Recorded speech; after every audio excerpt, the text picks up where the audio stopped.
There's no pill for misinformation. And the only way to counter it, and it's becoming increasingly a problem with the spread of the internet, is to have accurate information in a palatable form. So if I told your audience that they could dial into a website and listen to an esteemed PhD give a lecture about which methods of contraception work most effectively, you'd probably have zero uptake. But if people are talking to their neighbor and the neighbor starts telling them a story, they might listen. Hello and welcome to Planet Critical, the podcast for a world in crisis. My name is Rachel Donald. I'm a climate corruption journalist and your host. Every week I interview experts who are battling to save our planet. My guests are scientists, politicians, academics, journalists and activists. They explain the complexities of the energy, economic, political and cultural crises we face today, revealing what's really going on and what they think needs to be done. These are the stories of the big picture.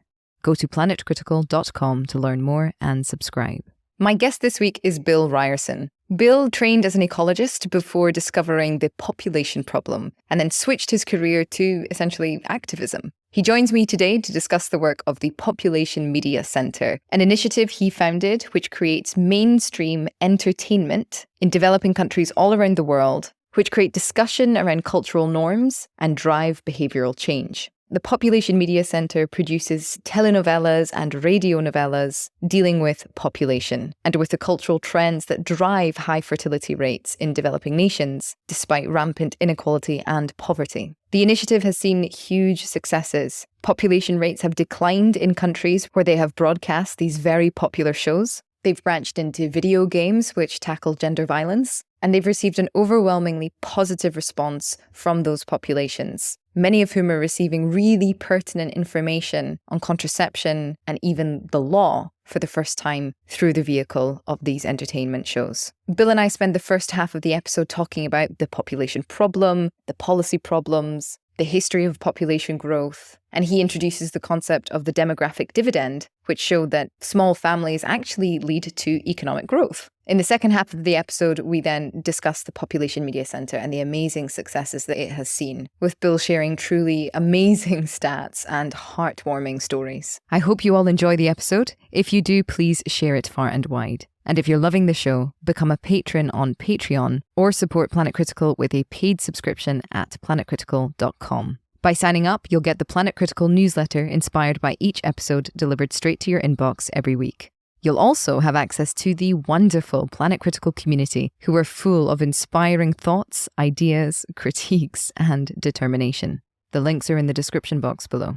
I'm so grateful to everyone who chooses to support the project. I'm a vehement believer in ad-free and open access content, so Planet Critical wouldn't exist without the direct support of the amazing community.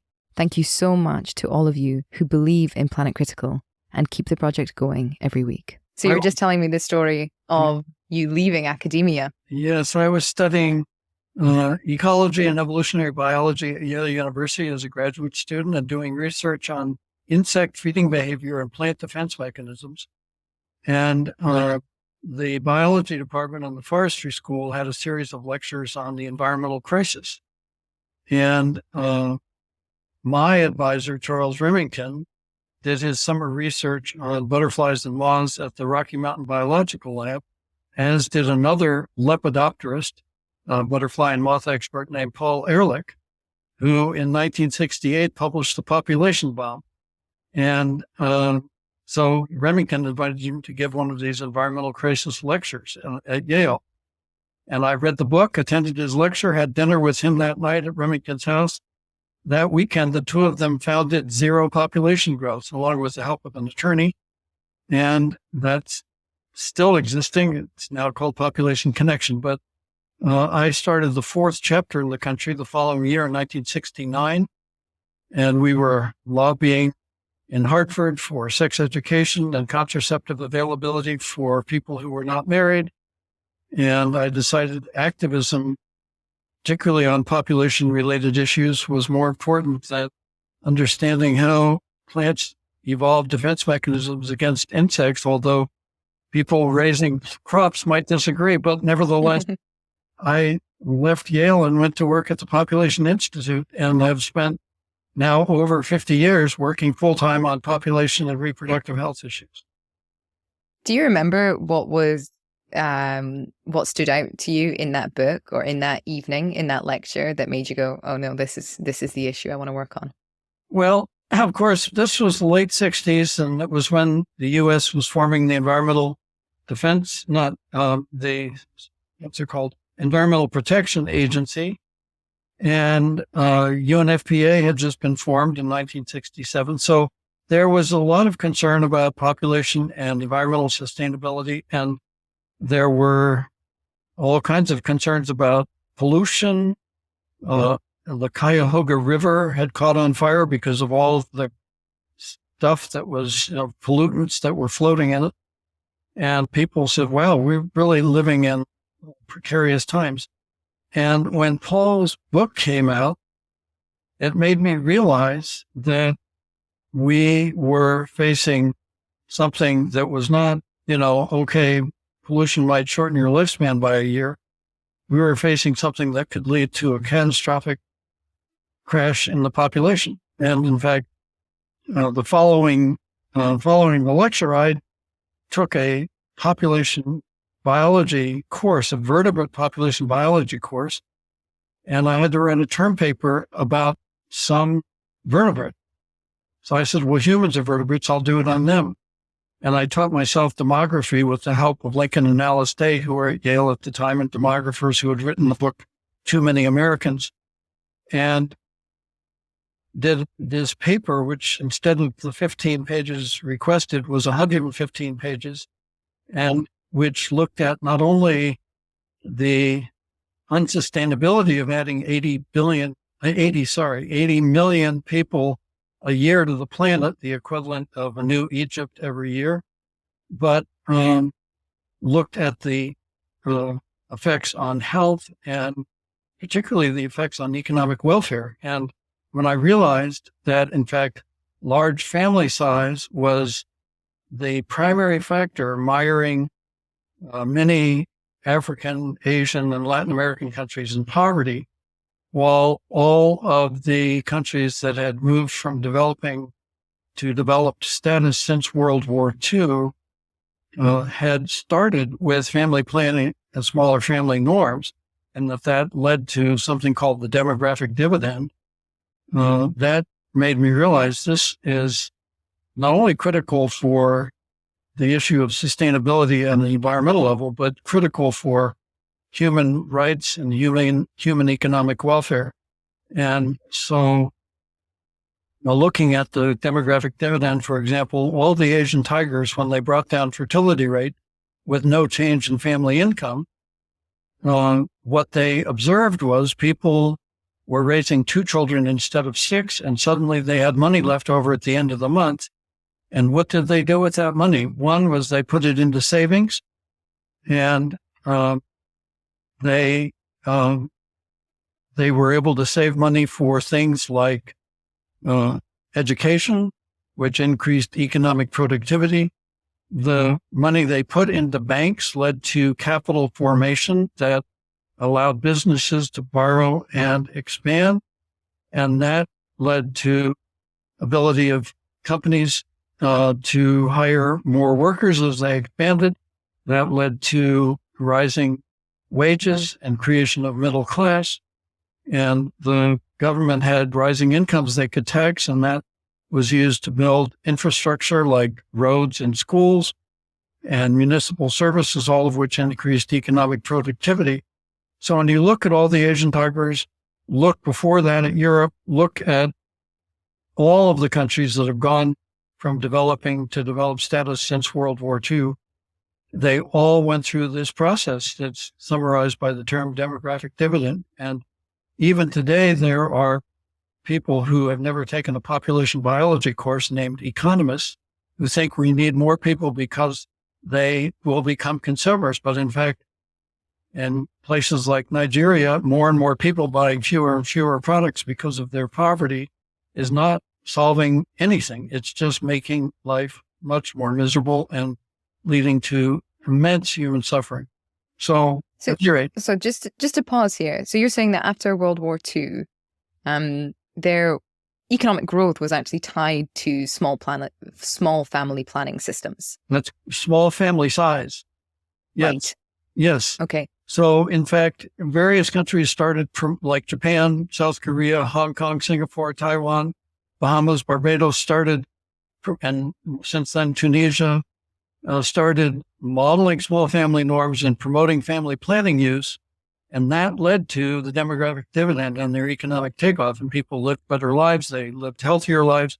Of course, trying to bear fewer children led to much improved maternal health and child health. So what I realized as an ecologist is this is more than just the possibility of the ecological system collapsing. This is addressing this issue is a way to improve the human rights and human welfare of the entire world. What about the fact, though, that at the moment there is a correlation between GDP and energy use? So increasing economic growth is going to increase energy output, and that's going to have an overall negative impact on the planet as we're trying to decrease our carbon emissions. Correct. So right. So how do we implement a demographic dividend that improves people's well-being right now, but doesn't go down the exact same path as 100 years ago, where that was also seeing a vast increase in consumption, which has a huge ecological footprint? I think there may be a way to do this. Obviously, the issue is concerning because if everybody says, I want to live like British or American citizens and drive the same kinds of automobiles, same refrigerators and so on, we can't do it. We don't have the resources to make that possible. We don't have the absorptive ability of the climate to handle all of that additional carbon dioxide. But I do think it's fair to say that ethically, people in Ethiopia deserve to live better lifestyles, that we should not say, well, you need to remain poor so we can continue to drive cars in the West. We need to figure out a way within resource limitations to have people who are at the bottom 50% live better. Now that may imply that people at the top 50%, and particularly the top 1%, have to live simpler lives in order to have the balance sheet balanced. But it's not reasonable to say people shouldn't develop economically when they're living on 50 cents a day or $1 a day. Oh, gosh, yeah, absolutely. We definitely need to see living standards raised around the world. It is abhorrent that some people have lifestyles of such luxury when others literally don't have access to clean water, given the amount of wealth in the world. I suppose I'm just interested in that, like the fact that there's this demographic dividend, which increases economic growth, and the fact that emissions and growth as yet still cannot be decoupled. I'm just curious as to how that fits into the bigger picture of trying to decrease global emissions. I mean, is it that if we saw economic growth in developing nations that don't have sort of existing fossil fuel structure and could skip immediately to cleaner energy, would that have a positive impact? Could you just sort of, lay out the different mechanisms moving here? Yes, I think the answer to decoupling is we need to move immediately to renewable resource use. The best study I've seen, and there need to be more of these studies, is the work of David Pimentel, who is an ecologist at Cornell University, who asked himself the question of what number of people on the planet can be sustained with renewable resources. And obviously non-renewable resources like coal, oil, and gas, and lots of metals and minerals are being depleted as they're used. So that's why they're non-renewable, and they're becoming more difficult to reach and more expensive and more environmentally risky to reach them as we consume what's there.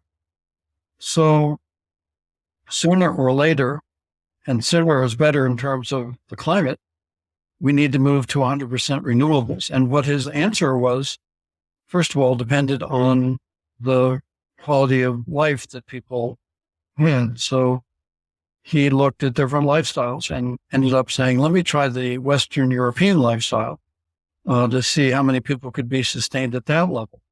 And it was 2 billion. If we were to go to the Ethiopian lifestyle, it would be more.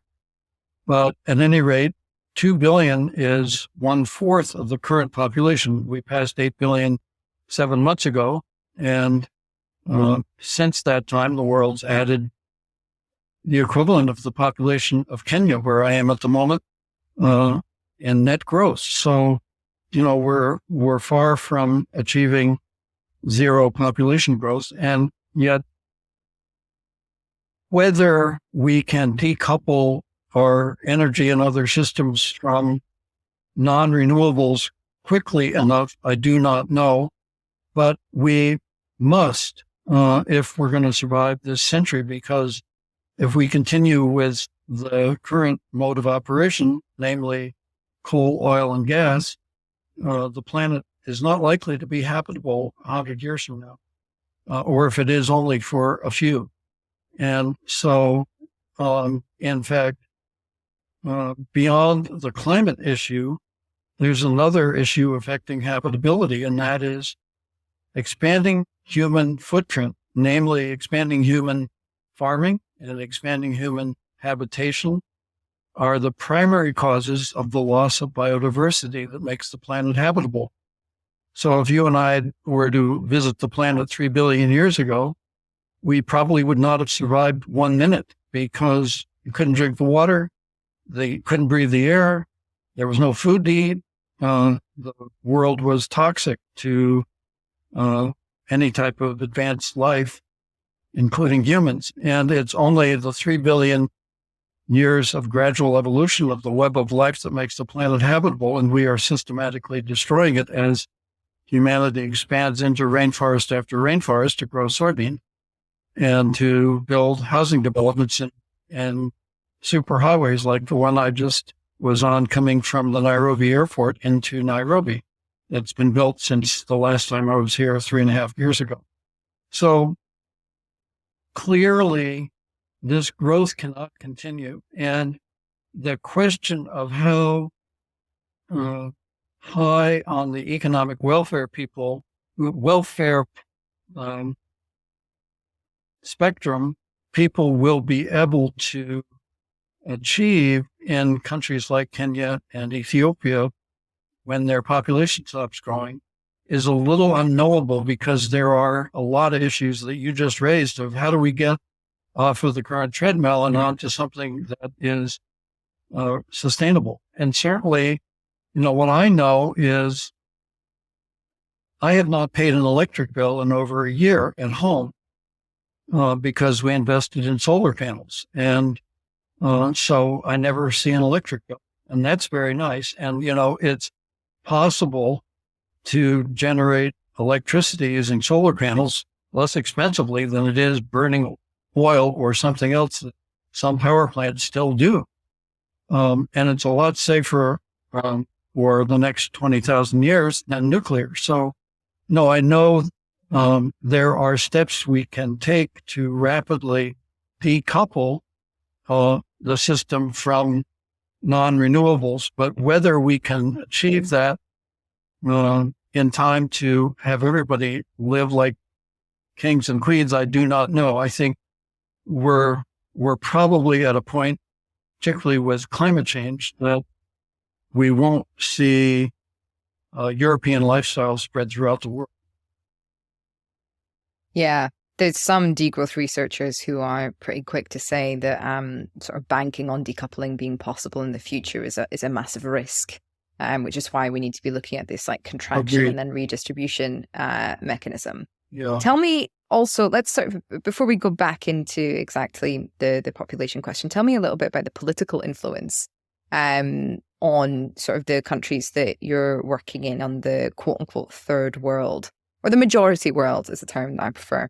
Mm-hmm. Everybody prefers, because it would seem to me that it wouldn't have just been smaller family sizes that improved economic output and well-being, but also the fact that sort of the global world order was allowing certain nations to do that. And what we have seen is like the work of Fidel Kaboub focuses on how places like, the continent of Africa are sort of forced into participating in the global market through low value added manufacturing, which means that they will never be able to bring enough investment into their own countries in order to raise the standard of living there. So they're sort of trapped on a hamster wheel on the treadmill on which sort of the rest of the world is trapped. So what would be, is that still the same? Are there still these sort of political exertions? I'm also thinking of the common agricultural policy, which is sort of, massively hindered the fruitfulness of Africa's food market to allow it to become an economic power as well. These policies that kind of hobble other resource-rich nations. Have they also stood in the way from this economic well-being and perhaps forcing these cultures into having more children in order to have more people to bring income into families?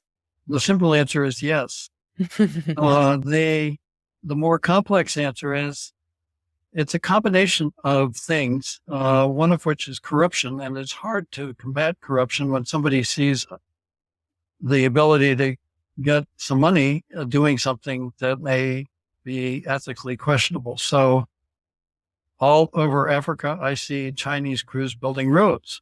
Yeah. And Chinese are buying land, not only in Africa, they're buying land in Eastern Europe. They're buying land everywhere because they're aware, as Lester Brown put in his book, Who Will Feed China, that their own water table is sinking about a meter a year. And they're going to run out of water and they won't be able to feed the Chinese population, which despite their low birth rate is still growing slightly.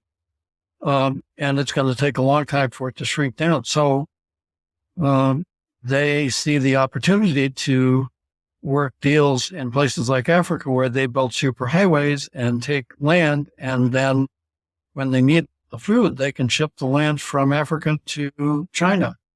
And the people in Africa who grow it may end up starving. So and I'm not just saying it's Chinese. Certainly this is a lot. That's an old playbook. Yeah. There are a lot of countries playing this game and a lot of wealthy people playing this game. So yeah, I think for countries to shake off this interdependency that puts them on the hamster wheel, as you put it, is pretty difficult, particularly when the average citizens are living in systems with oligarchs who run everything and call the shots and make money quite well by doing what I've just described, while the average citizen has very little say. And if they protest, they get shot in the streets. So indeed, I've witnessed this in this country and in other countries where people are not happy with what's going on politically, but when they try to protest or try to change the outcome of an election, they get stopped. So, there's good biology that shows that about 99% of our genetic makeup is identical to chimpanzees. The sad part is, while chimpanzees fight all the time, we have much more powerful weapons. And so when we fight all the time, it causes much more catastrophic effects. One of my favorite little factoids is that we also share the same amount of identical genetic material with bonobo monkeys, or bonobos. I never know which way to pronounce it. And they are these they're essentially the hippies of the primate crowd, sort of living in matriarchal bands. There's no sort of hierarchy. It's very polyamorous as well. And they live fairly peaceably together. Well, and so, bonobos, when they have stress in a group, they make love and the stress goes away. So why couldn't humans model their behavior after that? Well, I do remember somebody once saying to me, imagine if Darwin had stumbled across the bonobo first. Yeah. Perhaps our social fabric would be different. Perhaps we wouldn't have this built-in narrative that human behavior is fundamentally violent, because, those guys aren't. It's very true. and they are endangered. I know the head of the Bonobo Preservation Society, and they're a fascinating animal. So people who want to travel in Democratic Republic of the Congo should go visit them. They are really amazing animals. Oh, wonderful. Before we move into the Population Media Center and the work that you've been doing with that, can you just explain why, if some researchers are saying that exponential population growth is very bad for our ecological footprint, given we were at 2 billion people just 100 years ago and only 1 billion 200 years ago, and given this research that there's this demographic dividend that smaller families lead to economic growth, why do we have Western leaders and tech oligarchs around the world frantically sounding the alarm about our population declining and the need to increase birth rates? I wish I knew the total answer to that. I think the cynic in me says that some people make money from population growth. So, in fact, in any malfunctioning system, which this certainly is, somebody can thrive. People made money during the Great Depression because they saw what was coming and they sold stocks short. So it doesn't mean it's good, but the real estate development industry sees its lifeblood as being housing starts. And if you don't have more people, why build more houses?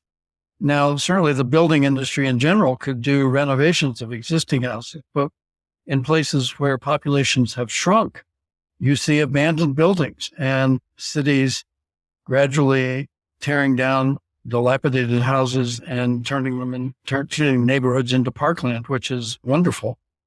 But people who make their living in the construction industry think we need more and more people because that's how they make money. So that's one group. And certainly I've seen, for example, in a town in Australia where the people voted to stop growth and turn remaining land into parkland, the construction industry mobilized a huge effort and took over the town council and did away with that resolution. And they're building merrily away again. They threw a lot of money out and got their people elected, and now they are a pro-growth town. So certainly there are people who make money, people who are selling land and who are doing building, see benefits in growth. But there are companies that sell small widgets and big widgets who think that if everybody can buy one of their widgets, the more people, the better. And they may have a point when it comes to a place like the UK or the United States. If the UK or the United States adds a whole bunch of people to their populations, it may mean that Amazon will make more sales in those countries. And Tesla too. So, certainly there are people who are running companies like that who may think that, well, I'll make more money if there are more consumers. But in fact, they're not looking to Ethiopia and Nigeria for massive sales because of the growing population. They may be looking to the elite in these countries for sales, but that's a drop in the bucket compared to what they're doing in developed countries. But I think that's part of where it's coming from. Part of where it's coming from is total ignorance. And they don't know that they're condemning their own grandchildren to miserable existence, if any, by pushing for endless growth. And they have no idea that endless growth is actually not possible because, as I said, they've never taken population biology or ecology, and they have no clue how dependent we are on limited resources, including the biosphere that makes the planet habitable. It's interesting, isn't it? This idea that there's so many consumers available to these to these corporations. Yeah. And don't get me wrong, if it comes to like buying crap off of Amazon, I'm very glad that they're not, rolling out these massive campaigns in order to increase their consumer base. But they would have to, the quality of life or the quality of like income, access to income would have to increase in those nations. And those nations are typically where raw materials are extracted. Right. And so to increase the material well-being of those people so that they can actively participate in the consumer economy, the profit margin from extracting those raw materials would also decrease quite significantly. And so it seems better to roll out marketing campaigns that are focused on increasing the population in existing nations rather than lifting other people out of poverty. Yeah, exactly. I think also people for all of humanity have celebrated growth. And I've never known a politician who ran on the platform of stopping economic growth. And if they did right now, they'd have trouble getting elected. So certainly before World War II, before vaccination programs and public health efforts that led to the dramatic drop in infant and child mortality rates that led to growth in the human population at such a rapid rate.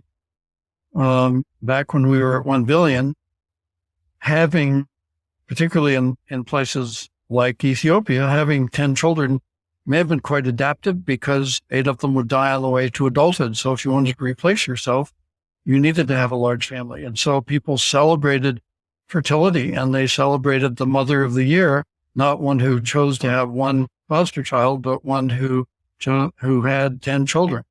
So, this has been built into I would say all of the cultures of the world.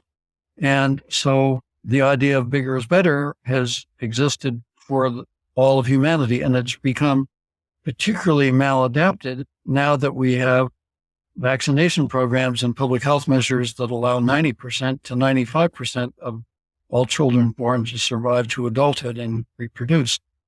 And this, I think a lot of economists have not caught up with that either. But certainly the idea of growth in the economy is quite alluring if you don't realize that may not mean you will live better. If the growth in the economy is all going to Elon Musk and you're actually living worse, it might not sound like such a great deal, and you might not vote for that politician. But all they're talking about is gross national product. They're not talking about income per capita. And income per capita is the real measure of human welfare, not gross national product. So, oh, hang on. That's a very big oversimplification, surely. Well, we don't think, I personally don't think of the Kardashians as having a high welfare despite their huge income per capita. I'm leaving out the happiness index of Bhutan. Yes. But what I should have said is income per capita is a much better measure of human welfare than gross national product. And the median income is more important than the average income. If the average is going up because of billionaires earning more and more and more and everybody else earning less, the welfare of the people is not going up economically. Now, obviously, there are a lot of other things, as you point out very rightly. And whether the Kardashians ever read poetry, I do not know. But the point I'm trying to make is that economists have sold politicians on the idea that bigger economies are the only way. And part of it also has to do with the system of borrowing and paying back debts that rely on ever bigger bases of the economy to pay back those debts. So a lot of the whole economic system is built on leverage.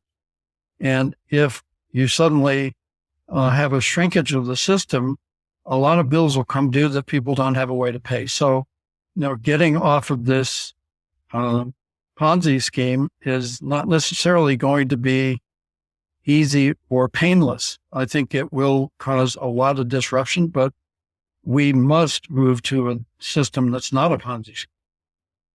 Yeah, it's interesting that there's a lot of talk around debt cancellation right now, even amongst the mainstream, and it tends to focus around, like student debt, for example. But there is this awareness of like the system. it's sort of been built, the system is being revealed as what it truly exists for, which is to flood wealth to the top. And the fact that people are calling out for student debt cancellation, I think is a wonderful thing, because at the same time, there is this movement of developing nations being like, there's just no way that we're going to get through this if we are hobbled with this monstrous debt that increases every year and our economies aren't allowed to develop because of it. It's an interesting, I need to get somebody on actually to interview about this in more detail. Yeah. Well, the country where I live, the United States, one political party is in favor of greater reduction in taxes for the very wealthy and stopping any student debt cancellation. So there you have it. They just say, well, who are my donors? Well, it's not the students. Exactly. Let's get into Population Media Center, because all right, you are all doing fascinating things. So you've essentially sort of established that and I've got it written down here, that population, and sort of desired family size is typically cultural. And I wrote down this interesting fact that the lack of access to contraception is cited as a reason for non-use in only 1% of non-users. Correct. So most countries, it's down around 0.2% who cite lack of access. So here in Kenya, with very few exceptions, maybe in the middle of the Masai Mara, I would not find a contraceptive. But if I'm living in any major town or minor town in Kenya, I can find contraceptives at kiosks almost anywhere. And when you look at the demographic and health surveys for sub-Saharan Africa, 95 to 99% of married men and married women know about contraception, know where it's available. They're not using it for other reasons. And the reasons they give when they're asked in the demographic and health surveys are, well, number one, they want more children. So desired larger family size is the top reason for non-use. And that's about 600 million men and women who are not using contraception because they want more children.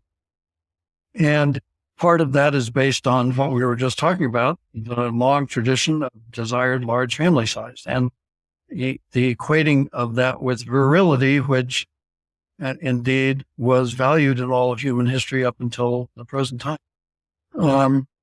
And in West Africa, desired fertility is above actual fertility. So if you're in Nigeria, fertility rate of about 5, women, when asked how many they think is ideal, want 7, men want 9. And men are making a lot of the decisions in those families. In Niger, the average woman during her reproductive years has over 7 children, close to 7.6 children per woman in a country that's running out of water. And women want 9.5, men want 13, as they do in Chad.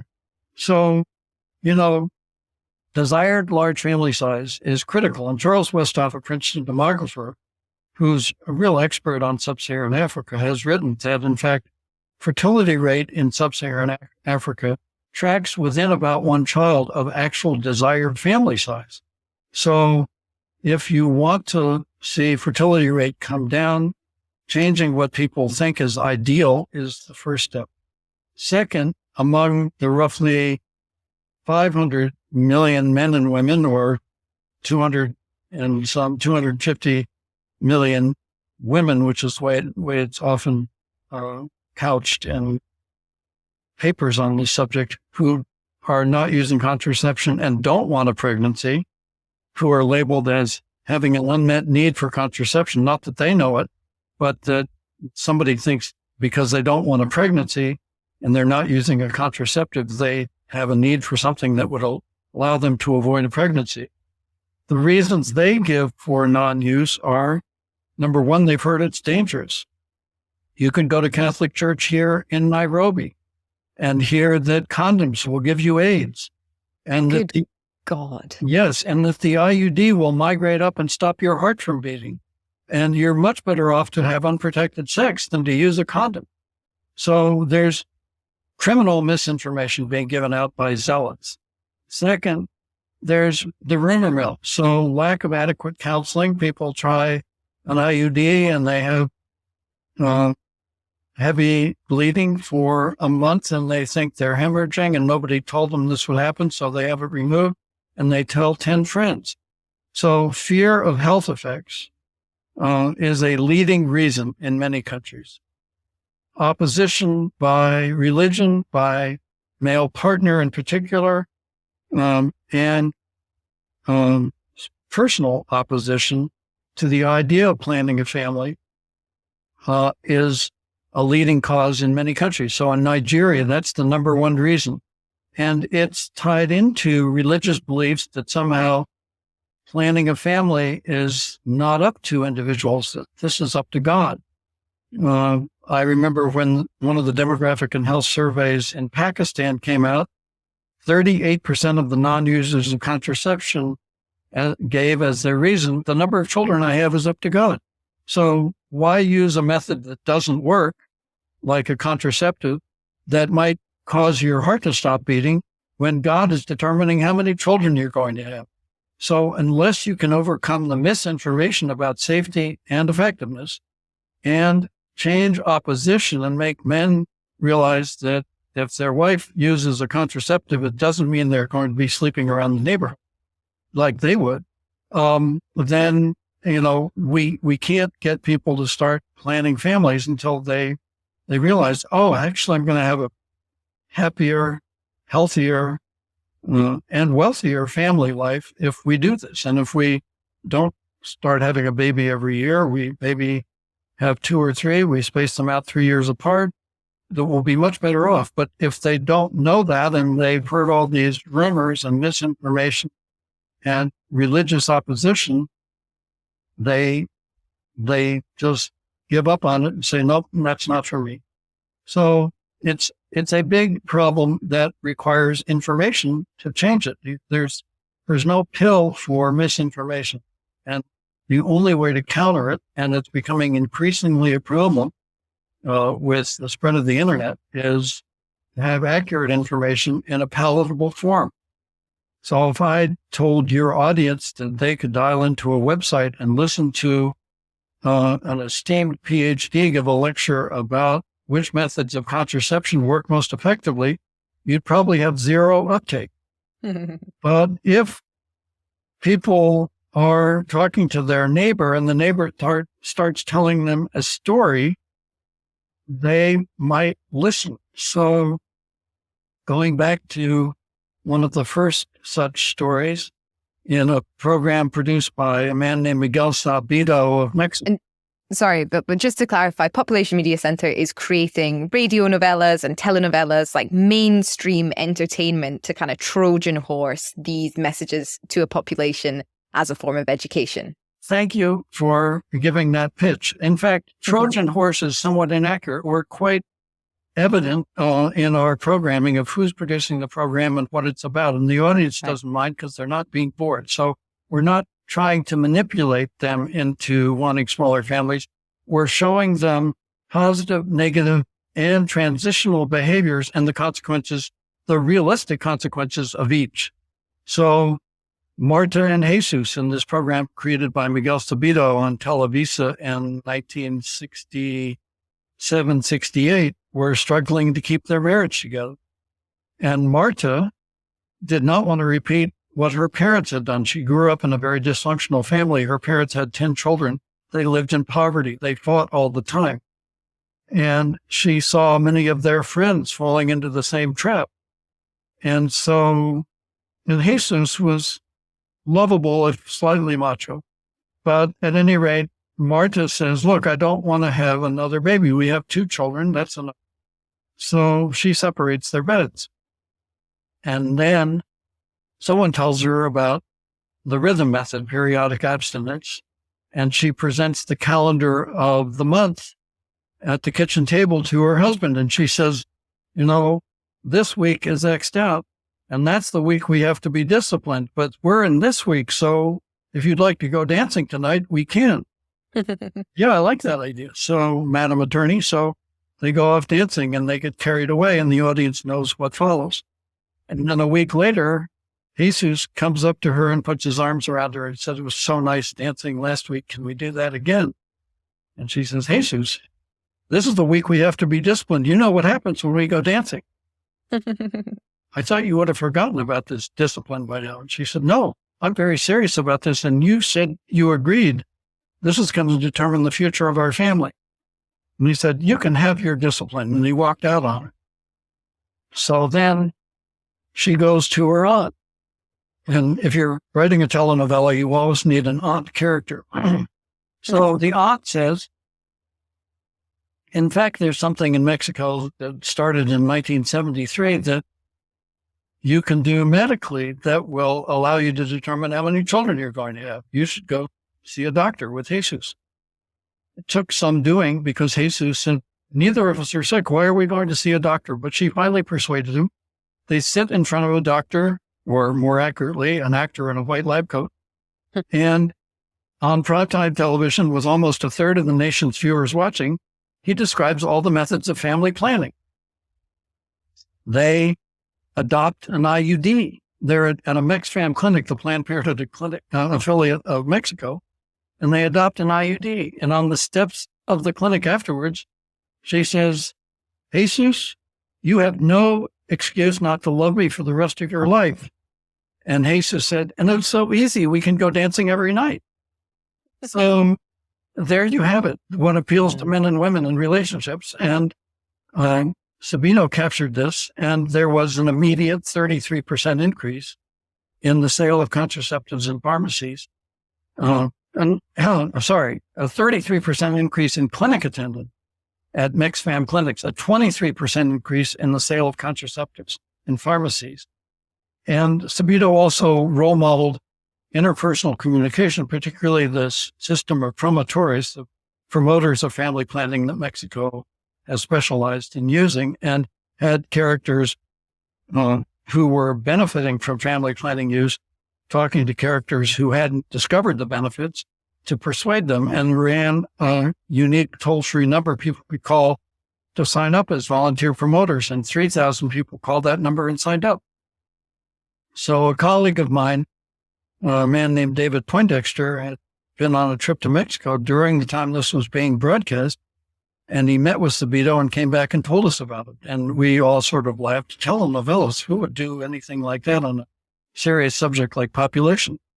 And then we saw the data. And then he persuaded the owner of Televisa to have Sabino do 4 more such programs dealing with related subjects like teenage pregnancy prevention.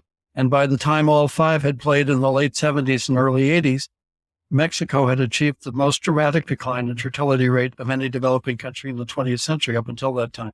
Wow. And it earned the UN Population Prize to Mexico by UNFPA in 1986. So Sabino, in the meantime, traveled with my colleague David Poindexter to meet Indira Gandhi. And they said, you're using coercion to have people be sterilized when you can persuade them with role modeling through characters. And she said, okay, well, I'll authorize the Indian Television Authority, which has the name Doordarshan, to do a program on this subject, which she did before she died. And then a man named Manor Shyam Joshi sat down single-handedly, which is not a good idea if you're hiring a writing team, and wrote what became an epic in Indian television history. It changed television forever in India, turned it into a commercial entity. And Hum Log, meaning we people, broadcast for over 2 years in the mid-'80s, and everybody knows it. Maybe 10 years ago, I was in the backseat of a taxi driven by a middle-aged Indian gentleman in Washington, D.C., and I had looked at him and I thought, I bet he knows this program. So I said to the driver, where were you in the mid-1980s? And he said, New Delhi. And I said, did you ever see a program or hear of a program called Hum Log? And he said, sir, you know about Hum Log? And I said, yes, some friends of mine had something to do with that program going on Indian television. For the remainder of the taxi ride, he told me episode by episode what the characters had done, what he had learned from them. So what that drove home is what I learned after flying to New York on September 11th, 2001. which is emotional involvement enhances memory.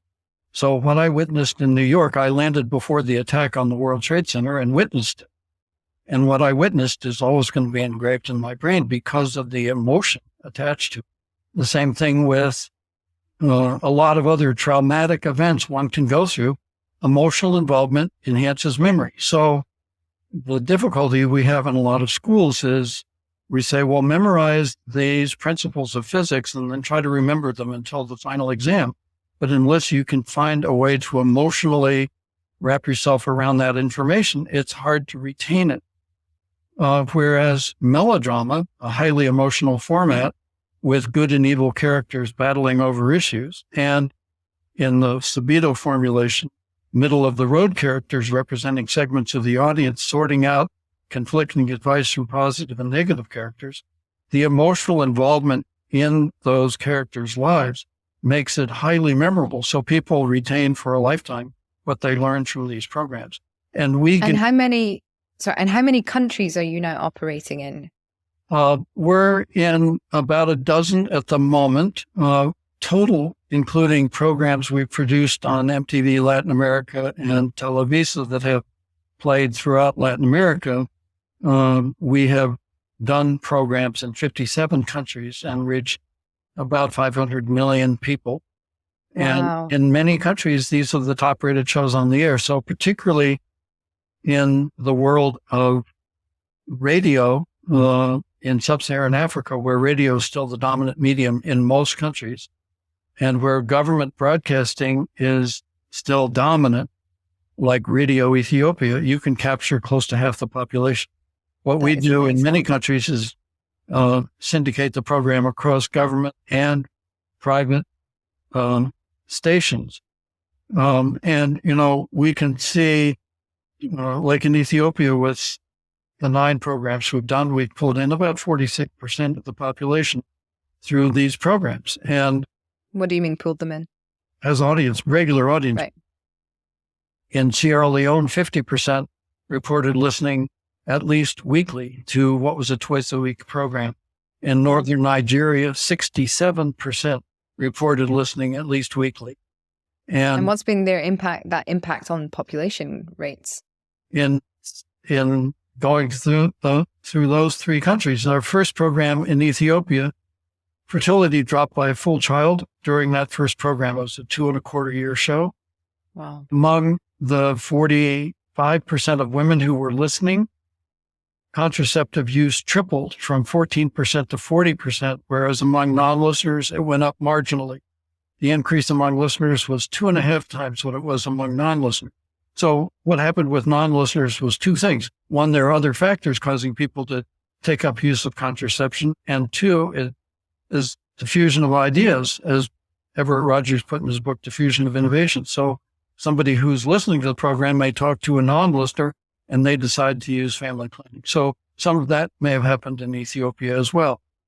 In Sierra Leone, at clinics across the country, asking new clients what had motivated their visit, 50% of them named our program Sally Wansai by name.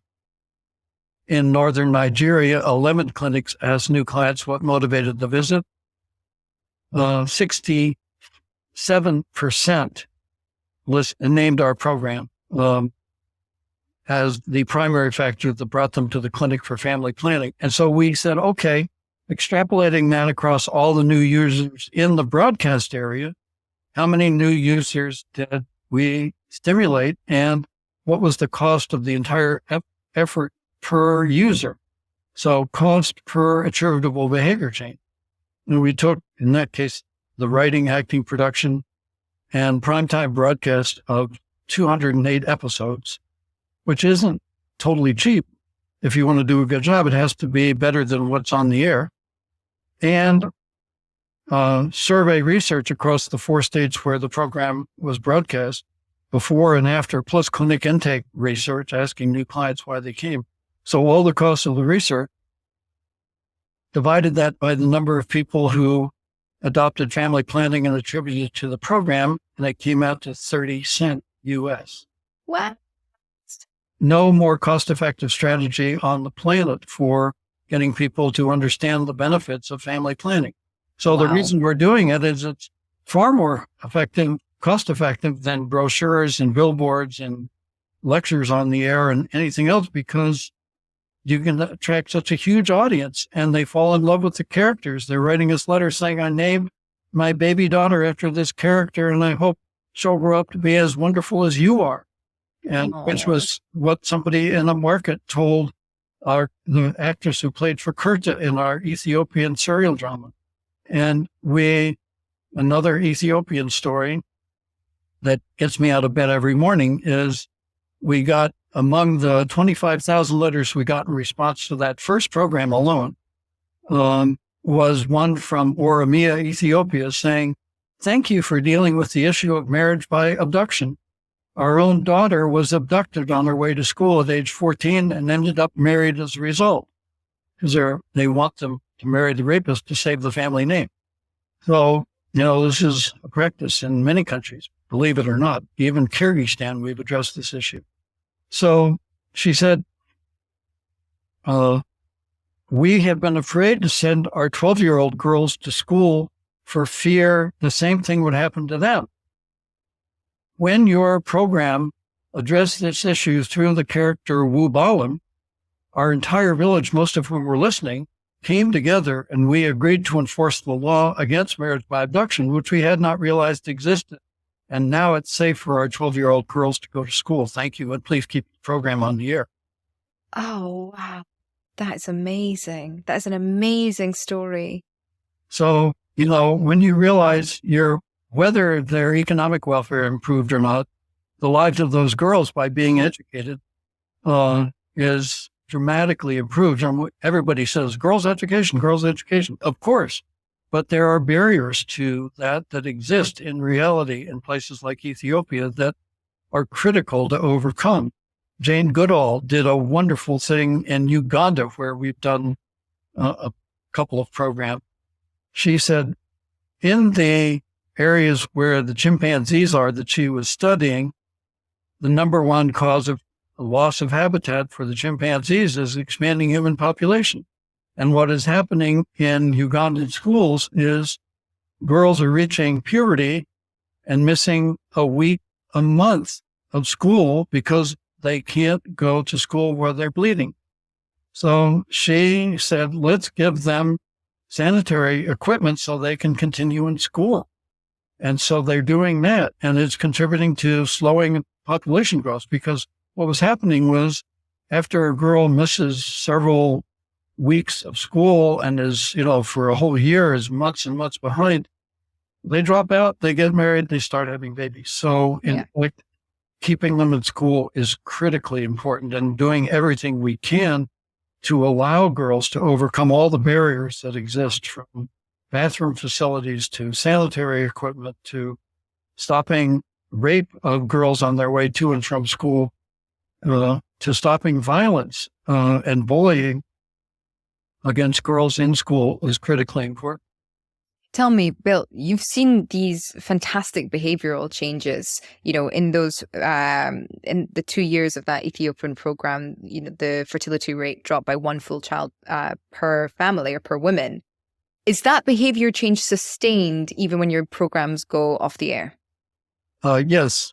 Now, the goal is not to have them go off the air for a couple of reasons. One is, if you have a program that is countering what has been the cultural norm, it takes some time. Yeah. And we don't expect the health indicators of Norway or Ethiopia to reach those of of Nigeria or Ethiopia to reach those of Norway in a 2-year period. It's going to take time. It's going to take 20 years to get these countries through this transition. So our goal is to stay on the air, ever present in those countries as we move people from A to C to F to H, because we're not going to go from A to Z in 2 years. And second, there have been cases where programming has stopped and where we've looked at, what happened to the fertility rate? What happened to contraceptive prevalence? And it has not gone back down. in the case of prevalence or back up in the case of fertility rate, it has stayed at the new level. So this, in fact, happened in Mexico during the 5 Sabito-style program. Fertility rate came down dramatically. Then the owner of Televisa said to Sabito, do more commercially focused programs. So they stopped doing ones dealing with family planning. And the fertility rate did not go back up, but it stayed at the new lower level. So I think, while there's no perfect research showing that these changes are permanent, all the evidence we have is somebody is convinced by one of these programs that they want to space and limit families childbearing, that they stay that way. They stay convinced. Obviously, if there's a massive counter campaign, that can change. But to date, we haven't seen reversals. That is just amazing. Gosh, what a wonderful thing to do. Just all of it makes sense. I mean, even from in terms of a business model, like this is, you think about the amount of NGOs that have to raise funds, and this is media, this is entertainment. It's sort of, self-funding, self-propagating. Congratulations, what an amazing achievement. My final question for you is, who would you like to platform? I would suggest, there are many, by the way. I thought about this for some time, and I would suggest Kathleen Moldengard would be a good person for you to platform. She is president of the Population Institute. I chair that board. That's where I started my career. The Institute works on policy and advocacy issues, and particularly on things like funding for family planning assistance by the U.S. government. And it works in analysis. So looking at the Sahel, at the impact of the status of girls on the political instability of the Sahelian region. And, it's hard to make that leap of what does the status of girls have to do with political instability and the rise of jihadists. But in fact, there are now people at the CIA who see this totally connected because it is the low status of women and girls leading to massive poverty, loss of access to food and water, et cetera, lack of growth in the economy, no jobs, that is leading to desperation. So I think she would be a very interesting person to you. Brilliant. Bill, thank you so much for your time. This was just fascinating. My pleasure. Thank you so much for having me on. If you want to learn more, I've put links to everything in the description box below. Remember to subscribe to the channel if you're new here and share the episode if you enjoyed it. To support the show, subscribe at planetcritical.com, where you can read the weekly newsletter inspired by each interview. You can also become a Planet Critical patron. All links are in the description box below.